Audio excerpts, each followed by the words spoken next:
Hello and welcome, everybody. Today we're going to have a discussion about praying in tongues. So if you're interested, stay tuned. Okay, so praying in tongues, but not just that. What do you do when you have difficulty in life, when you're not sure what to pray, when you feel your mind is all over the place?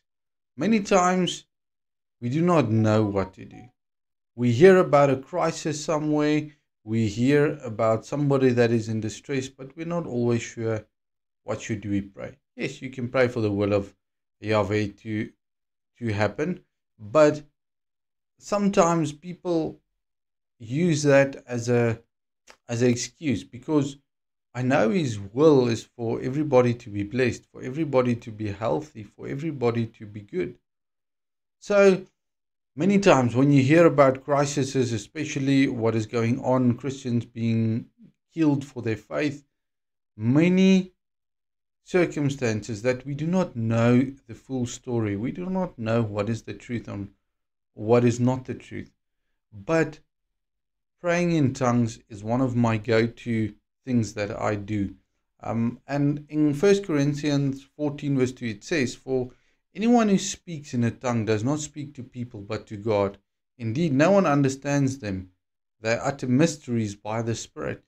And for me, that is a communication between my spirit and the Lord. Now, when I am not sure what to pray, my spirit knows what to pray.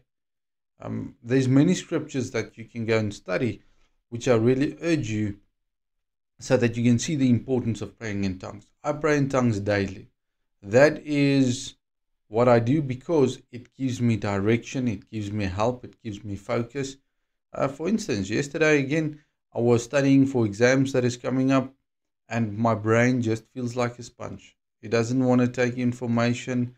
I, it's a challenge, and I just feel overworked. And I've tried, and I've tried, and I've tried, and I've tried in my own strength. And later on, I'm walking around because I thought, let me walk around in the garden. I'm thinking, why don't I pray in tongues a bit? Because normally in the mornings I would pray in tongues. And I started to pray in tongues for a while. That was nice. And when I sat down, I was like, why didn't I do this earlier?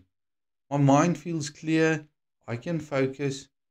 And it is not that I did not ask the help of the Lord before studying. You see, many times in life we do not know what to ask, what to say, what to pray, what to do. But praying in tongues is that mystery that we speak directly to Yahweh, where we can connect to Him and we connect on a level where I can say the influences are disconnected. Because in my home, when two of my children have an issue with one another, you hear two parts of a story, and sometimes you're like, but both of you say that you're correct, but definitely somebody had to do something wrong. So you can be influenced by many aspects. But when you pray in tongues, you cannot interfere. That part is shut down where even your logic reasoning is turned off so that your spirit can connect directly to Yahweh. And I would encourage you, pray in tongues. Pray in tongues more than you pray in your natural tongue. Pray when you don't know what to do. Even when I worship, I would love to pray in tongues as well. Sometimes when I'm in certain churches and I really feel I'm not connecting with the worship, the style of worship, the songs they are singing, because I've got a very analytical brain. So I actually read the words and then I think, but the wording is not even correct. The other day when I took my vehicle in for it to be repaired because it was in an accident, when I received it back, I read the documents that they want me to sign. And the woman says, well, it's the first time she sees somebody reading the papers. I said, what do you mean? She says, other people just sign those papers. They don't even bother to read it's written there.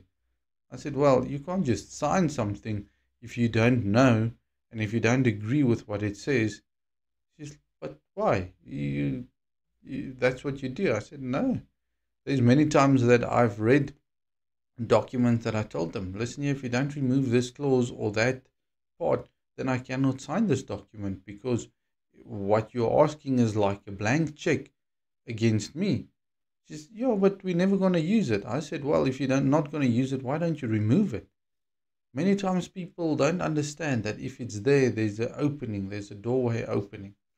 And for me, praying in tongues is most of the time, I can say, a shortcut where I'm not always sure what to do, but when I pray, I get peace in my heart. I know what to do. And it's not that you're going to exactly know, let's say you're going to write an exam, that you exactly know what is the answer, but it's going to help you to focus and prepare yourself, prepare your mind. Most of the times when I go and write exams, I pray in tongues from here to there, and that is about 40 minutes drive. I pray in tongues because it prepares me to be focused for my exams. I've tried to take medication and stuff that helps you with concentration and focus, but sometimes it has the opposite effect on me. So I encourage you today, if you're not sure what to do, if there's a family member you're struggling, a child, even about the crises in the world today, look at it, get a desire in your heart for the righteousness of the Lord to overtake the injustice, and then you pray in tongues, because it starts with a desire, and not the desire that your will be fulfilled. No. A desire for righteousness to be fulfilled. A desire for the kingdom of Yahweh to come and take over. That is the focus. So pray. Pray in tongues, and you will see there's a shift in your mindset, shift in your heart. Sometimes it takes weeks to pray in tongues before you realize the change. Doesn't mean it's not happening, just means it takes time for you to realize that there's actually a change going on. The disciples used that a lot to pray in tongues. When the Holy Spirit was poured out, they prayed in tongues, and 3,000 people were added to the kingdom. Just think about it. If you pray in tongues at your church or wherever, and 3,000 new members come in, that is massive. But the focus is not on your will. It is seeing the will of Yahweh coming in and taking over. You have the desire for His will to come in. Father, I pray that we'll focus on your word, your way, that we'll pray in tongues, especially when we do not know what is the truth, what we want, what we need. We do not have all the answers, but I know you have. And therefore, when I pray in tongues, and when everybody prays in tongues, we are putting our trust in you, so that your will is fulfilled. Your will is spoken into this world. I pray, Father, that we'll overcome, that we'll pray in tongues, that we'll bless your name and see a change in this world. Help us to pray in tongues more regularly. But not just that, that our mind gets changed and transformed and renewed. I thank you for loving us and for caring for us. I thank you for that in the name of Yeshua. Be blessed.